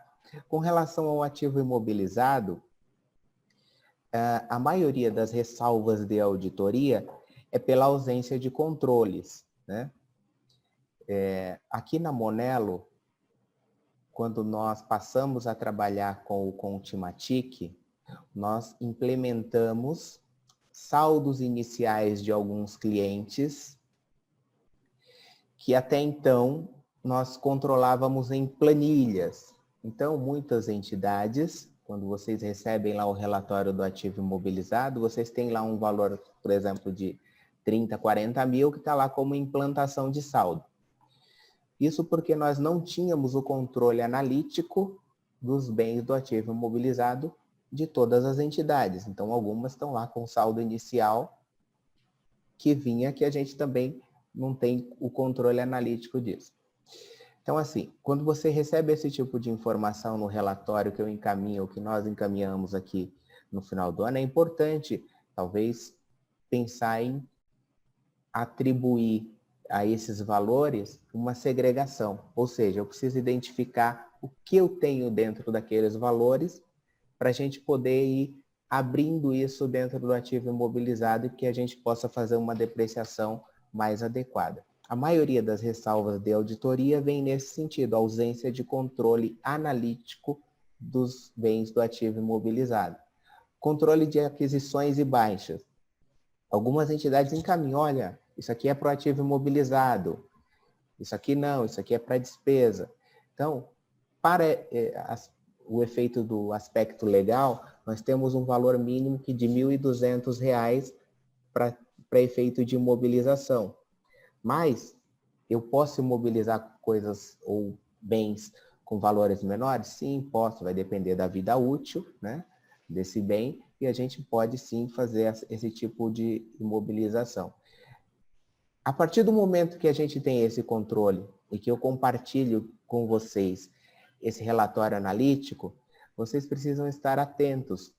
Quem tem controle de ativo imobilizado na entidade, ótimo, mas quem não tem, precisa estar atento nesses controles que nós encaminhamos e dizer, olha, esse bem aqui, ele não existe mais, Josimar, nós fizemos a baixa dele, para que eu possa baixar também na contabilidade. E aí vai a questão, baixa por quê? Por perda? Por furto? Por alienação? Então, a gente precisa saber exatamente qual foi o motivo da baixa para que a gente possa registrar adequadamente. Taxas de depreciação e vida útil, né? Então, as entidades precisam encaminhar essas taxas de depreciação e vida útil. Isso também no momento que é feito o teste de recuperabilidade dos ativos, né? Então, eu preciso anualmente testar o meu ativo. Isso é o que diz a norma. Então, preciso fazer um levantamento físico, ter o teste de recuperabilidade, ter a minha vida útil, a minha taxa de depreciação. Então, se você tem muitos valores de saldo inicial, é recomendável que seja feito um teste de recuperabilidade dos seus ativos. Isso é decorrente de norma. Então, eu preciso testar no mínimo anualmente. Mas se vocês tiverem já um controle analítico individualizado de cada bem, já vai facilitar bastante e já vai ser aí talvez um ponto que a auditoria não requeira efetivamente uma ressalva. Aquisições e baixas. Ainda com as aquisições, é imprescindível a informação de vocês. Olha, eu comprei, eu preciso saber. Comprei uma entidade compra televisão para fazer uma rifa, para fazer uma campanha, para fazer uma promoção, um evento. Olha, então não é proativo imobilizado. Então a gente precisa da informação. Quando chega aqui na contabilidade, o classificador vai dizer, olha, uma televisão é um ativo imobilizado. E de repente não é, de repente é para um evento. Então essa informação é imprescindível, tanto de aquisição quanto de baixas. Podemos avançar, Mili? Deixa eu só fazer uma observação. A questão do imobilizado, na verdade, assim, muitas vezes a informação nem chega para a contabilidade de aquisições, de baixas. Então, nós não temos esses registros. É comum no terceiro setor as instituições receberem bens em doação, que a Gioia, inclusive, perguntou aí como proceder. O ideal, Gioia, é que se faça um documento, pode ser um recibo, estabelecer um documento, um relatório, alguma forma, indicando, né, que recebeu esse notebook, fazer uma avaliação do estado dele, um notebook novo. Se ele é novo, ele veio com uma nota fiscal, eu tenho esse valor para computar na contabilidade. Ele não tem uma nota fiscal atrelada. Então, você faz uma avaliação, uma mensuração de quanto vale esse notebook. É um notebook Dell com processador i5, nananá. Hoje, se eu fosse comprar um novo, ele já está, o custo dele seria R$5.000. Então, você estipula, ele já está em uso, então, quanto tempo de uso? Estimado 1 ano, eu faço uma depreciação aproximada desse valor, 20%, e estabeleço um critério de entrada desse valor.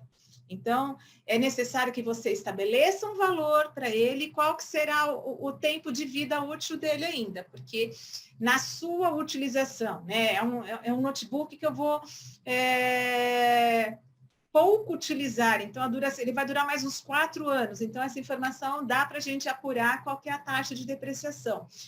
Então, a taxa de depreciação, geralmente nós utilizamos aquelas usuais de mercado, máquinas e equipamentos 10%, móveis e utensílios 10%, apenas computador e veículos, que tem a taxa de 20% de depreciação, e imóveis 4%. Mas o mais adequado, o mais coerente e prudente é que a instituição, né, diga para a contabilidade qual que é a sua taxa de depreciação. Eu posso ter um veículo que é utilizado na cidade que tenha uma durabilidade diferente de um veículo que é utilizado na estrada, também diferente de um veículo que tenha utilizado no campo, por exemplo. Então, eu posso ter 3 situações com 3 taxas de depreciação diferentes. Por se tratar de norma contábil, nós temos que ter um levantamento físico dos bens, fazer esse teste anualmente, né? E adequar as taxas de vida útil e as taxas de depreciação. Eu vou citar um exemplo, por exemplo, todo mundo, eu acredito que a grande maioria das pessoas utilizaram menos os seus veículos este ano, né? Por conta da pandemia, porque nós ficamos em casa. Então, o desgaste do veículo esse ano foi menor, o que indicaria uma taxa de depreciação menor, justificaria uma taxa de depreciação menor. Então, se a sua instituição ainda não fez nenhum tipo de levantamento físico, apesar de ser um trabalho que tem um custo elevado, geralmente você tem que contratar uma empresa que faça esse tipo de trabalho, a Monelo não faz esse tipo de trabalho, tá? Geralmente são empresas de auditoria ou empresas específicas, mas o ideal para que sua demonstração contábil tenha valores tal qual seja a sua realidade, é fazer esse levantamento físico e ter a periodicidade dos seus acompanhamentos, né? Muitas vezes nós pegamos lá um determinado balanço que tem saldo de R$ 1 de imóveis, quando na verdade o seu imóvel ele vale muito mais. Então a contabilidade não está trazendo informações reais, né? E isso numa eventual necessidade, por exemplo, de fazer um financiamento, um empréstimo, quais os bens que você está colocando em garantia se você não tem lá na sua demonstração contábil nada a oferecer. Então, lembrando que por se tratar de norma contábil, é importante que se faça esse levantamento, tá? O levantamento analítico dos bens físicos.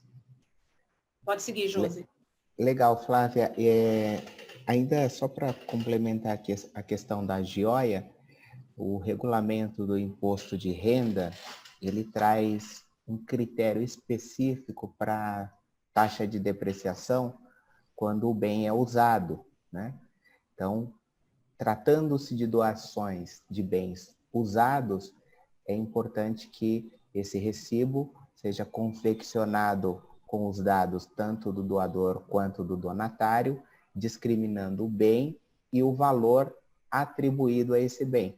E aí a gente vai determinar aqui a taxa de depreciação em conformidade com a taxa fiscal estipulada aí pelo regulamento do imposto de renda com as suas regras específicas para bens utilizados, já bens usados. Podemos avançar, Mili? Juliana, Cris, alguma questão a colocar com relação ao ativo imobilizado? Não? Então, eu vou deixar alguém para falar contas a pagar, e agora tem bastante informação, hein? Ju, pode dar aí prosseguimento. Vamos seguir a ordem. Bom, do mesmo jeito do contas a receber, o contas a pagar também tem que ser contabilizado. Então, o que seria o contas a pagar? A contabilidade tem que ser lançada por competência. Então, nós temos muito mais atenção à competência da nota. Então, principalmente agora em dezembro, que vira o ano, nós já fazemos isso durante o ano, conforme vocês mandam o movimento mensal, então a gente vai contabilizando a nota fiscal, por exemplo, pagou em abril, mas a nota é de março, a gente lança em março. Quando chega no fim do ano, a gente pede um pouco mais de atenção, porque a gente não, depois de encerrada a contabilidade, a gente não pode retomar e acertar isso.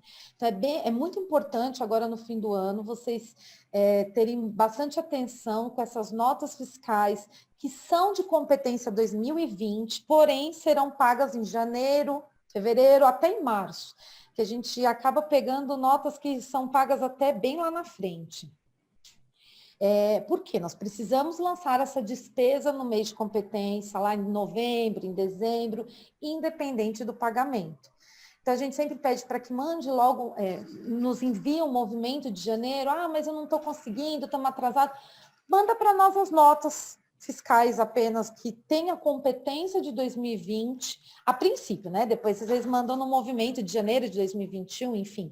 Mas é bem importante que vocês mandem essas notas fiscais para nós contabilizarmos, para deixar o registro dessas despesas dentro do ano para prosseguir o pagamento nos anos seguintes.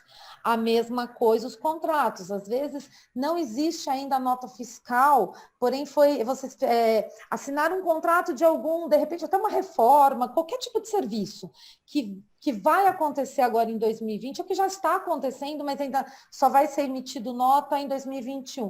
Então, assim, dependendo do contrato, nós também temos que contabilizar o serviço que já está acontecendo em 2020. E, de repente, só será pago no final, né, da prestação de serviço. Então, é sempre bom se ater a as competências e passar para nós. Pode passar, Mia, eu não sei o que exatamente está. Josi, quer complementar alguma coisa? Então tá. Eu quero, deixa só eu falar uma coisa com relação aos contratos, em especial aos contratos grandes, de longo prazo, aluguéis também. Aluguéis agora tem uma contabilização específica, observando o IFRS 16, né? Então, ele, dependendo do tipo de contrato, ele passa a ser uma depreciação e não mais uma despesa de aluguel.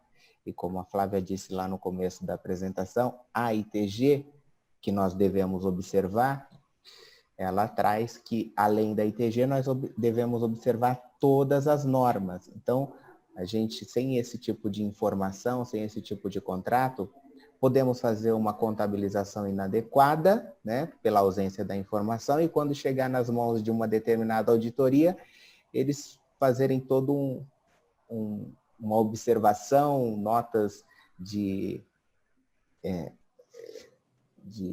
Ressalva, né? Ressalva, muito obrigado, Flávia. Notas de ressalva, e aí, de repente, a gente precisa até fazer uma reabertura ou um retrabalho da contabilidade. Então, observar esses contratos é imprescindível.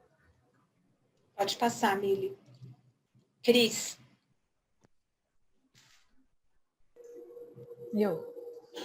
Contingências ativas e passivas. Aqui a gente cuida da parte da informação do jurídico, né?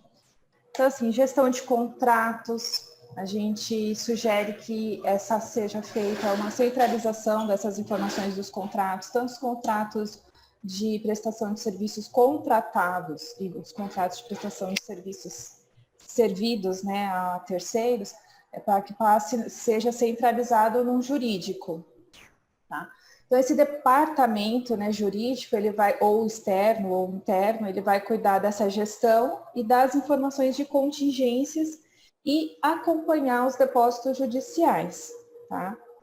Nesse item aqui, a gente tem uma certa dificuldade, né, porque o jurídico, ele deveria acompanhar esses depósitos, eles são depositados em contas, e essas contas têm rendimentos, e isso deveria ser informado à contabilidade para que a gente possa atualizando esses valores de depósitos judiciais.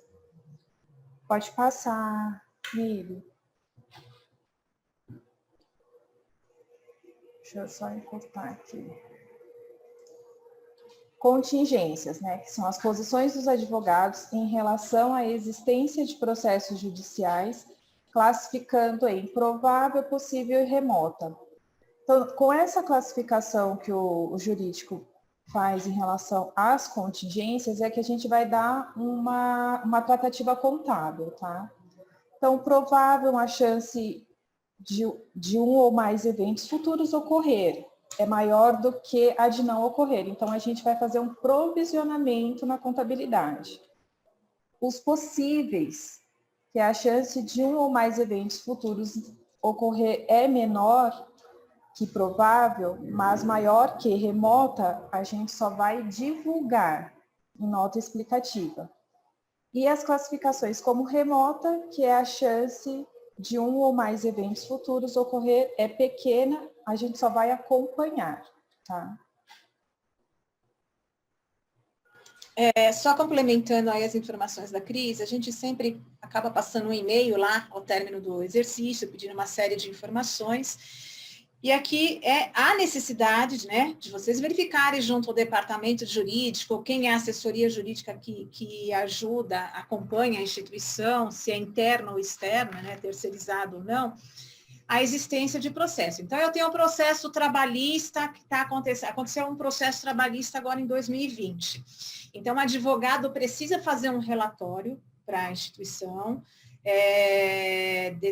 informando, né, se tratar de uma reclamação trabalhista, qual é o valor da causa e qual a chance de perder esse processo. Se o advogado falar, é provável que a instituição perca esse processo, a gente vai fazer um lançamento no valor da perda.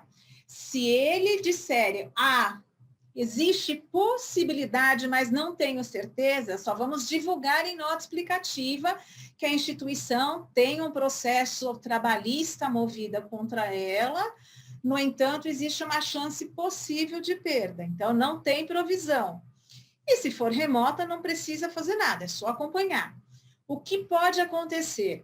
Lá em 2019, quando nós encerramos o balanço, o advogado achava, né, tinha considerou que era remota a chance de perda do processo. No entanto, esse ano ele falou, modificou tudo, e eu entendo que é possível. E a gente também tem que receber essa informação e alterar a informação na contabilidade. Antes eu não provisionei, mas agora eu passo a provisionar. Agora, se a instituição não tem nenhum processo movido contra ela, se ela não tem nenhum processo em andamento movendo contra terceiros, é só comunicar a contabilidade. Não há processos judiciais que envolvam a instituição, porque eu preciso colocar na contabilidade, na nota explicativa. A instituição não tem conhecimento de processos judiciais, tá? Pode passar, amigo.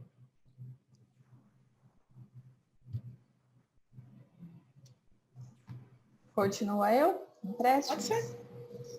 Ou quer falar, Josimar? Pode continuar, Cris. Você está desenvolvendo muito bem, eu estou gostando. Empréstimos. Bom, o que a gente precisa da informação dos empréstimos, né? Tudo respeitando o princípio de competência, tá? Então, a gente precisa da cópia dos contratos de empréstimo para registrar os juros a apropriar e informar os dados de taxa e os vencimentos em notas explicativas. Então, com os contratos, a gente consegue analisar se esse empréstimo é curto ou longo, qual a taxa que a gente vai pagar, os juros, para que a gente possa registrar. Tá? E caso a entidade também faça empréstimos, que isso também tem que estar estipulado no estatuto, se a gente pode executar esse processo, essa informação também tem que vir para a contabilidade juntamente com os seus contratos.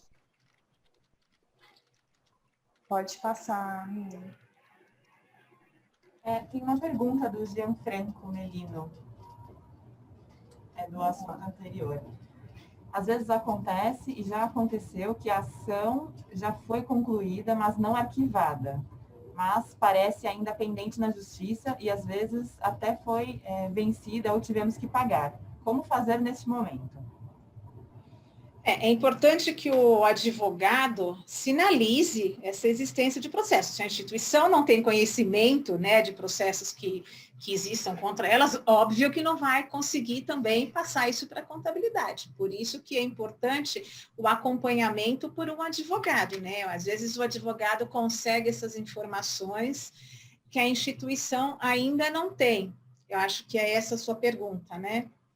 Então, é importante que essa instituição ainda não tem um acompanhamento jurídico, procure essa ajuda, esse auxílio ou essa assessoria para saber de eventuais contingências que possam existir aí na instituição, contra a instituição, tá? A ação foi concluída, mas não arquivada, mas parece ainda pendente na justiça e às vezes já foi vencida, como se fazer neste momento. É isso mesmo que eu falei, a gente não tem como identificar, é necessário a presença de um advogado aí para que possa acompanhar realmente, saber de todos os processos, né, porque por vezes a instituição mesmo não sabe se já foi arquivado ou não tem essa condição de verificar. Eu acredito que tenha sido que esse tipo de coisa só através de um advogado mesmo, que tem condição de verificar em fóruns, fazer esse tipo de pesquisa. Flávia, aí uma vez o processo que já transitou e julgou, o trânsito em julgado, está concluído e o arquivamento é um mero detalhe administrativo, aí com a informação do advogado a gente pode ou baixar o saldo contábil ou constituir, né, o valor para pagar. Né? Só uma questão administrativa depois do profissional do direito de acompanhar o processo, de acompanhar o arquivamento da ação. E sempre que houver a conclusão do processo também é importante que seja sinalizado para a contabilidade, porque pode ocorrer de nós termos um determinado valor provisionado lá na contabilidade, no passivo, por exemplo, como dívida, e o processo foi concluído, a instituição teve êxito e é necessário fazer a baixa, e nesse caso será revertido contra a receita, né? Então é importante término e conclusão da finalização do processo, também informar a contabilidade. Isso, outra questão também importante é a informação da utilização do depósito judicial para quitação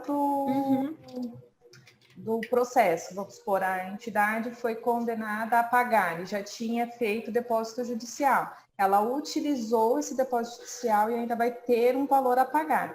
Então, isso tem que ser informado para a gente o quanto foi utilizado de depósito judicial e qual o valor a ser pago, para que a gente possa baixar o ativo e o passivo na sua conformidade. Tá, eu só vou dar uma acelerada aqui, senão a gente não consegue terminar no tempo previsto, tá? Assunto gostoso é falar sobre o trabalho voluntário, né?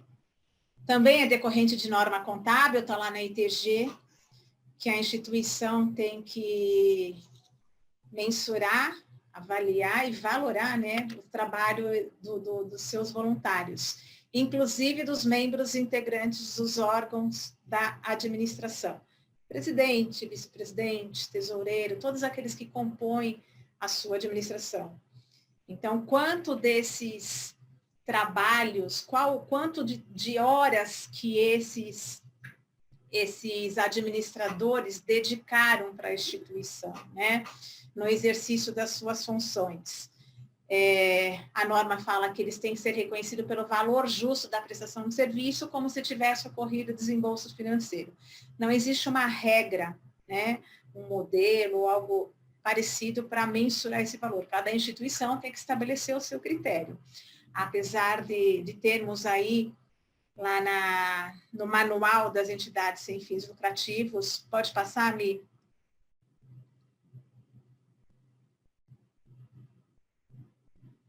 Um modelinho, né?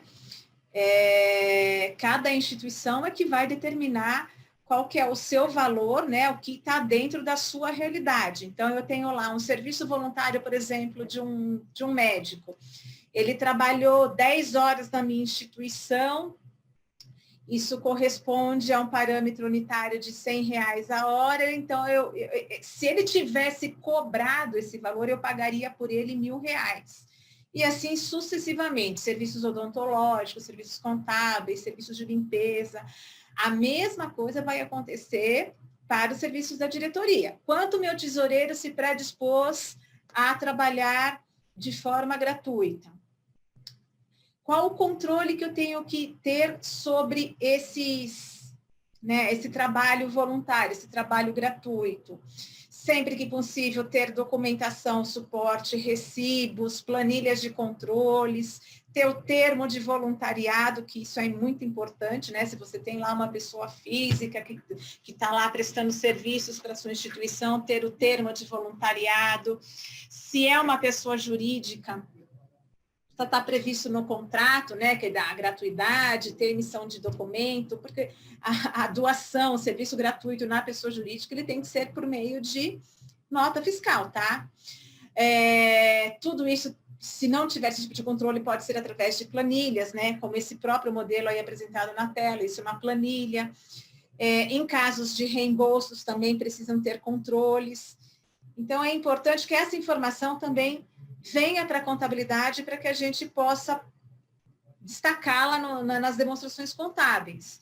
Na ausência dessa informação, nós, enquanto contabilidade, temos que informar lá na nota explicativa que a instituição não reconheceu o trabalho, não apurou e não reconheceu, porque a ausência dessa informação infringe a norma contábil. Então, eu estou solicitando para a instituição, me passe os valores dos voluntários, e se a instituição não me passa, então eu tenho que mostrar, olha, a instituição não apurou, não foi eu, enquanto contador, que não observei a norma contábil. Então, é importante, lógico que cada um, dentro da sua especificidade, se tiver alguma dificuldade, não saber como fazer, vai procurando a gente, vamos trabalhar juntos. Mas é importante que todo mundo faça esse reconhecimento do seu trabalho voluntário. Seja os órgãos da administração, seja de terceiros, seja pessoas físicas, jurídicas, a gente precisa registrar. Até mesmo para identificar, né? Se eu tivesse que pagar, quanto que eu pagaria? esses serviços, por esses serviços.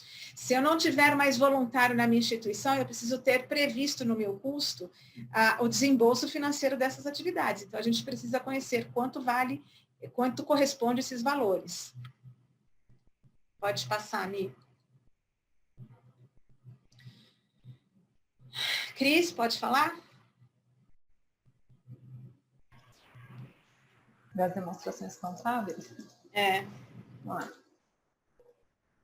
Então, as demonstrações contábeis devem ser complementadas por notas explicativas que contenham pelo menos as seguintes informações, né?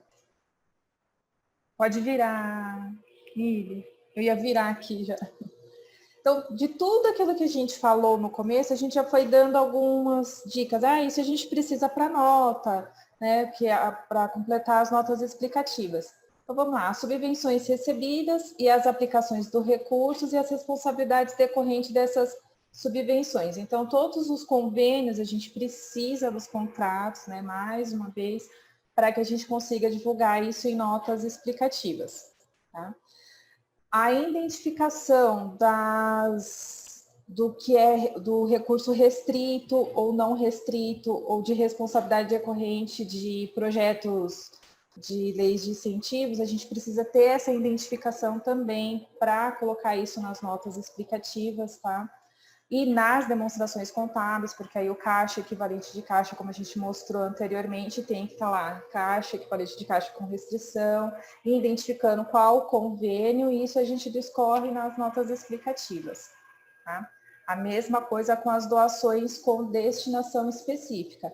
Então, toda doação que a entidade receber, que ela já está para onde ela vai ser determinada o seu uso, tem essa informação chegar para nós, para que a gente consiga mostrar o quanto recebeu, quanto gastou e divulgar isso também nas notas explicativas. Pode passar, Miri.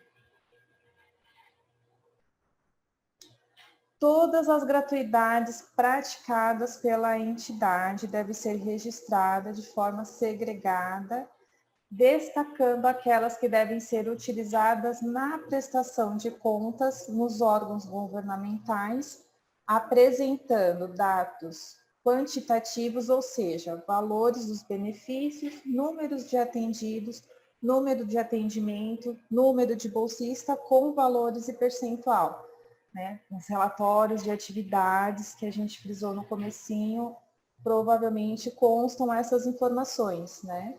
Então, a gente precisa deles para fazer a parte nas notas explicativas de divulgação do que a entidade praticou e devolveu para a sociedade.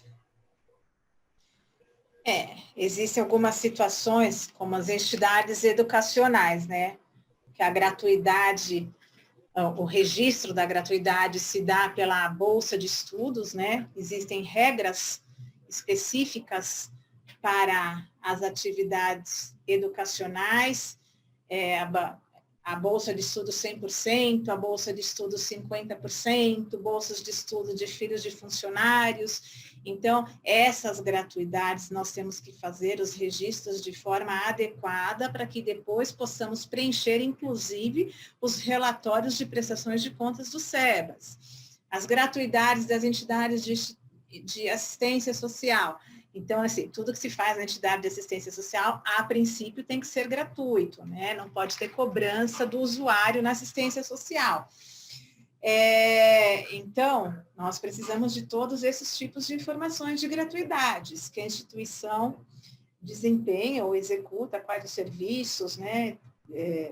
Tudo isso de forma detalhada, para que a gente possa apropriar corretamente a informação nos demonstrativos contábeis e depois explicitar nas notas explicativas, né? Eu tenho lá N atividades de assistência social, N convênios, então eu preciso falar de cada um dos convênios, descrever, né? Convênio com a Prefeitura do município de São Paulo, o número do processo do convênio, o valor estimado, o período dele, né? A validade, aonde que ele está. Foi atendido, quantas pessoas foram atendidas por esse convênio? Se ele é básico, situação especial. Então, todas as informações do convênio, né, dessas parcerias, das gratuidades concedidas, a gente coloca também nas notas explicativas. O importante, assim, a nota explicativa, ela é construída das informações enviadas, de tudo aquilo que a gente começou do comecinho pedindo e falando que é necessário para que a gente possa fazer a contabilidade. É dali que a gente vai conseguir, se a entidade trabalha com a gratuidade escolar, todo mês a gente tem que estar contabilizando as gratuidades segregadas. Isso é um acompanhamento mensal que vai resultar na informação divulgada em nota explicativa. A mesma coisa dos convênios, né? Vai se executando os convênios, vai se atendendo, se é da assistência social, se é o convênio da área da educação ou da saúde, para que a gente possa fazer esse destaque em nota explicativa. Não simplesmente no final do ano chegar com essas informações. E agora? Como é que estava a nossa contabilidade sem essas informações, né? Então, a nota explicativa, a nota explicativa, como o próprio nome diz, ele explica o balanço, né? Então, eu tenho lá uma situação de empréstimo lá.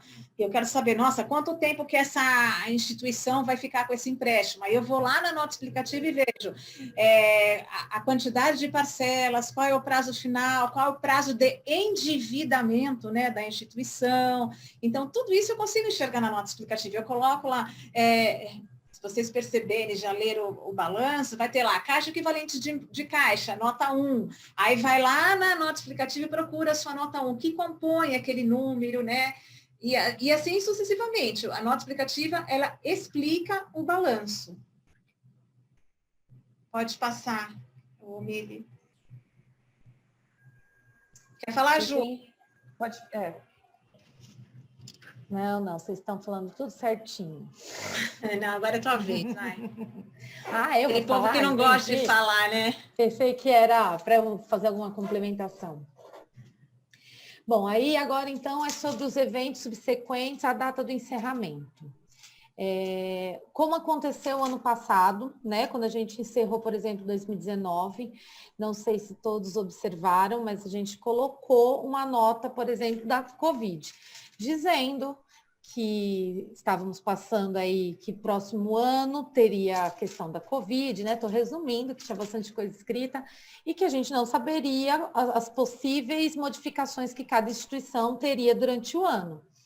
Então, como exemplo, estou dando, porque todo mundo teve isso na nota. Então, para esse ano é a mesma coisa. Observar se terá alguma coisa, por exemplo, inclusive por conta da Covid, se teve alguma redução ou até encerramento de algum convênio que substancialmente, né, que teve diferença e que vai fazer diferença para a instituição, ou até mesmo abertura ou encerramento de alguma atividade ou de alguma filial que, de repente, abriu um CNPJ esse ano e agora, a partir de 2021, começa a atividade, ou, ao contrário, se fechou alguma filial e, a partir de 2021, não vai ter mais nenhuma atividade ali dentro. Então, a gente precisa dessa informação. Isso é o administrativo, né? É a diretoria e que vai... A gestão, né? A gestão, De repente, até através de atas, é importante, se tiver alguma ata, vocês enviarem para nós. Houve reuniões e foram feitas atas, então é muito importante que qualquer tipo de ata seja nos enviado, porque nós precisamos colocar isso também em nota explicativa, já prevendo aí o que vai ocorrer no ano seguinte. O que pode também ter ocorrido, principalmente, que algumas aconteceram, modificação durante o ano das atividades. Então, por exemplo, alguma instituição que teve, de repente, trabalhava com... fugiu agora o exemplo, mas mudou, tinha uma atividade e por conta da pandemia, de repente, começou a arrecadar cestas básicas para doação, então teve uma modificação durante o ano aí dessas atividades, então é importante a gente saber todos esses tipos de informações para colocarmos em nota explicativa e deixar bem, por exemplo, folha de pagamento, a gente teve reduções durante o ano de folha, porque teve, mesmo por conta da lei, então é importante a gente ter essa informação para a gente colocar especificamente naquela nota explicativa, redução de receitas através de convênio. A gente vai falar isso no próximo tópico. Vai, né? A gente vai passar no próximo tópico. Estou tentando lembrar. Então, pode passar, Mi. Tá. Assim como a Ju explicou, no balanço de 2019, como aconteceu lá em fevereiro, março, a grande maioria das notas explicativas, a gente conseguiu em tempo colocar a nota do Covid, né? Informando que estava acontecendo uma pandemia e que não sabíamos quais os reflexos que isso teria no decorrer do ano de 2020. E realmente aconteceu muita coisa no decorrer do ano de 2020, né? E agora, também é importante que para este para esse encerramento de demonstração contábil, a gente mostre os reflexos daquilo que a gente já previu no fechamento do balanço do ano passado, né? O que aconteceu com a minha instituição no ano de 2020?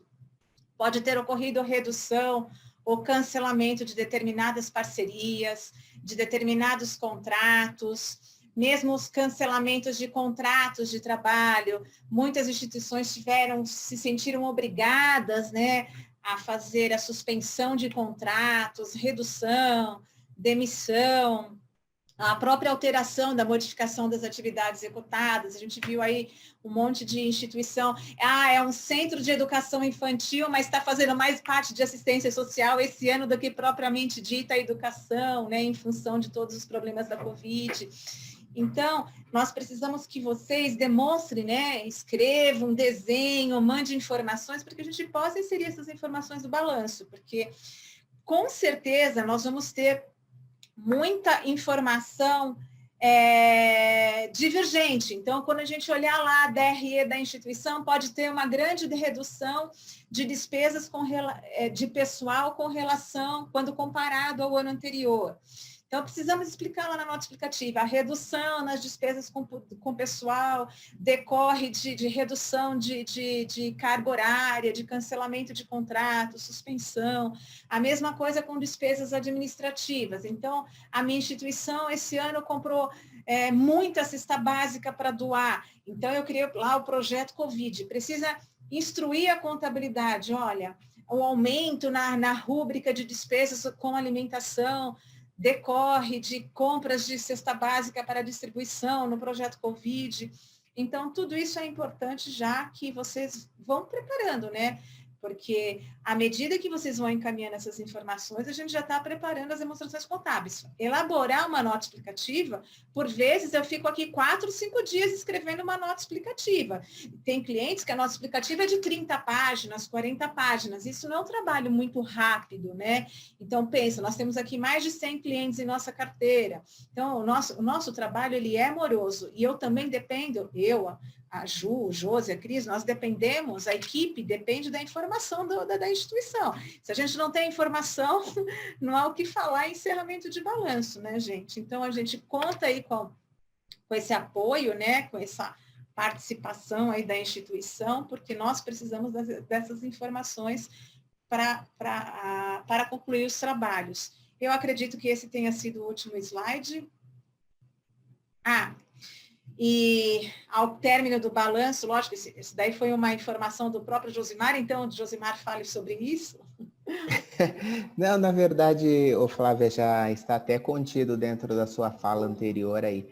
É uma revisão mesmo que vocês precisam fazer quando receberem os balancetes com relação às receitas e despesas, né? Então, haverá necessariamente uma alteração nessas rúbricas, né? Seja por uma alternância de atividade aí, eu trabalho na educação, como a Flávia colocou, só que nesse período eu recebi muitas cestas básicas para fazer doação, então haverá mesmo uma discrepância talvez em alguns balanços com relação ao exercício anterior. É importante que vocês estejam atentos a essas alterações e de repente encaminhar algum tipo de informação, até para esclarecimento, para uma provável Assembleia Geral para justificar para os seus associados, né? Então, olha, tive uma alteração muito grande aqui na despesa com gêneros alimentícios, então, está justificado. Eu tenho uma receita e uma despesa correspondente. Eu recebi bastante coisas, bens, produtos em doação e fiz bastante doações também. Então, é nesse contexto que vocês precisam olhar os resultados, né? Entre outros aspectos, atividade, projeto, né? Está tudo dentro desse contexto também, para que a gente possa concluir um trabalho primoroso para entregar aí para as auditorias e, consequentemente, para os órgãos fiscalizadores. É nesse contexto aí que a gente precisa observar os resultados. E com relação principalmente à questão da distribuição da cesta básica, né, citado como exemplo, espero que todo mundo tenha feito os seus controles com relação aos bens recebidos em doação, né? Porque não adianta nada vocês escreverem lá no relatório de atividades que doaram 5.000 cestas básicas se na contabilidade não reflete a entrada dessas 5.000 cestas básicas, né? Então, se ela não foi objeto de aquisição por compra, ela foi doada, é importante que a instituição tenha o registro dessas doações também. Eu recebi em doação e estou doando. Então, porque senão eu não tenho a sinergia das informações. O meu relatório de atividade está dizendo que eu executei uma atividade, mas minha contabilidade não demonstra isso. Então, é importante ter esses parâmetros na contabilidade também. Mi, eu acredito que tenha... Agora acho que a gente encerra, né? Agora sou eu agora, viu, Flá? Vamos lá. Mas vamos lá. Eu acho que é muito importante tudo isso, porque é muitas questões que precisam de muita proximidade de cada uma de vocês e cada um de vocês em relação à própria contabilidade. Existe uma articulação documental que nós precisamos estar muito bem atentos. Isso foi muito bem já falado aqui, e volto a repetir, é um momento de que nós precisamos ter uma base de informação, de texto mesmo, como fala assim, de vocês. Precisamos disso porque vamos ter que ter várias justificativas nas nossas demonstrações contábeis. Aquilo que vocês justificarem quanto projetos, eu tenho que levar também isso para a nota explicativa. Então, eu chamo a atenção a alguns fatores. A Ju, peguei aqui falando, todos eles falaram. Mas, assim, houve uma interrupção de convênios, houve alguma coisa que aconteceu com o convênio. Nós precisamos saber dessas deliberações que os convênios mandam formalmente. Por exemplo, se houve interrupção, se há saldos desses convênios, se há uma interrupção total do convênio, se parou o convênio. Outra questão, se o convênio para o ano que vem há uma perspectiva de redução, essa redução é significativa para a gente justificar nisso, principalmente para aquelas que, além de ter o convênio, também ainda tem a questão dos SEBAS. Ela vai refletir nas avaliações para a certificação dos SEBAS. Mas, independente disso, o contexto é o mesmo para qualquer uma, com SEBAS, sem SEBAS, com convênio ou sem convênio. Tudo aquilo que influenciar a condução normal ou que influenciou, nós precisamos saber. Fico preocupado em relação ao SEBAS, em relação a alguma entidade que, porventura, estava fazendo trabalhos assistenciais ou educacionais e que, de repente, tiveram que também desenvolver alguma ação de saúde e ainda com parceria com a Secretaria de Saúde. Porque aí nós precisamos ver uma questão formal em relação a essas pastas também num processo de certificação. Então, tudo isso precisa ser tratado na particularidade, na individualidade. Quem quiser, nós estamos à disposição para conversar aqui, mas é importante muita descrição mesmo. Pedir um relatório muito bem convincente e um relatório textual. Aquilo que vocês fizeram no momento de pandemia, aquilo que teve impacto na pandemia, é importante trazer para cá.